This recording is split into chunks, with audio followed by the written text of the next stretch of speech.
പറയുന്ന ഭരതനാട്യം മോഹിനിയാട്ടം പഠിച്ചുവെങ്കിലും അതിലൊരു രേഖാമൂലമുള്ളൊരു ബുക്ക് തയ്യാറാക്കണം എന്നുള്ളൊരു മനസ്ഥിതിയൊന്നും എനിക്ക് തോന്നിയിട്ടുമില്ല, അതിനെപ്പറ്റി ചിന്തിച്ചിട്ടുമില്ല.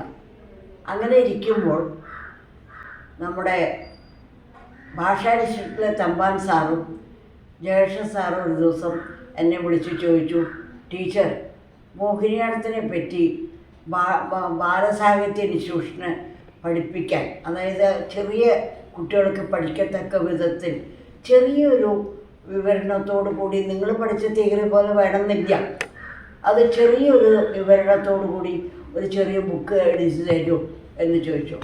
അപ്പോഴാണ് എനിക്ക് അതിനെപ്പറ്റി ചെറിയൊരു ചിന്ത വന്നത്.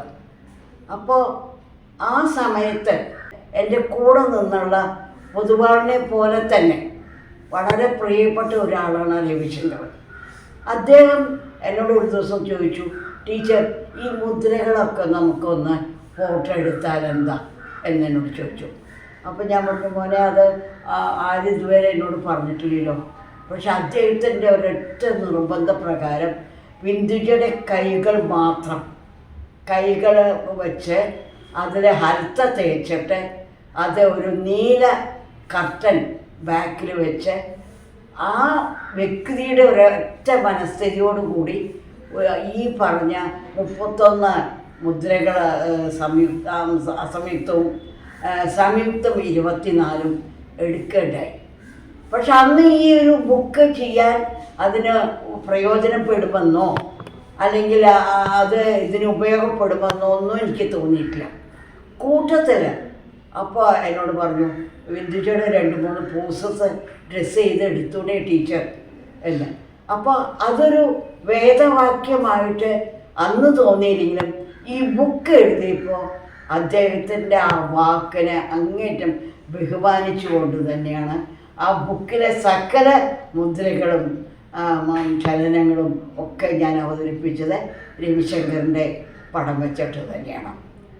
പിൽക്കാലത്തെ അതേമാതിരി ബിന്ദുജയുടെ ഒരു പടം അക്വിയൂര് ടൂറിസത്തിൻ്റെ ഇതിൽ വെച്ചിരുന്നു. രാജീവ് ഗോപാലകൃഷ്ണൻ്റെ പടം ഓരോ എയർപോർട്ടിൽ വെച്ചിരുന്നു. അതൊക്കെ രവിശങ്കറിൻ്റെ കഴിവ് തന്നെയാണെന്ന് വിശ്വസിക്കുന്ന ഒരു വ്യക്തിയാണ് ഞാൻ. ആ ബുക്ക് നമ്മുടെ ഇദ്ദേഹം ഉമ്മൻചാണ്ടിയുടെ മുഹൂർത്തത്തിൽ 125 മോഹിനിയാട്ട കുട്ടികളെ നമ്മളെ രാമായണം അവതരിപ്പിക്കുകയും നമ്മുടെ ഭാഷാ ഇൻസ്റ്റിറ്റ്യൂട്ടിൻ്റെ ബാക്കിലുള്ള സ്റ്റേജിൽ പ്രത്യേകം തയ്യാറാക്കിയ സ്റ്റേജിൽ ഈ പറഞ്ഞ ഇന്നത്തെ രമേശ് ചെന്നിത്തല അദ്ദേഹം നമ്മളെ വളരെ ക്ഷണിക്കപ്പെട്ട അതിഥികളുടെ മുമ്പിൽ അവതരിപ്പിക്കാൻ പക്കമണത്തോടു കൂടി 125 പേരെ, അത് ഏറ്റവും ഭാഗ്യം ചെയ്തു എന്ന് പറയണത് പഠിച്ചു പോയ എല്ലാ കലാകാരികളും, അതായത് മുൻകാലങ്ങളിൽ പഠിച്ചിട്ടുള്ള മാലിനി, സുധാമേനോൻ, സ്നേഹലത, രാജീവ് ഗോപാലകൃഷ്ണൻ, ബിന്ദുജയായിരുന്നു അതിൻ്റെ മെയിനായിട്ട് നിന്ന് ചെയ്തത്. അതിൽ നേഹയും കൂടി മോഹിനിയാട്ടം ചെയ്തു.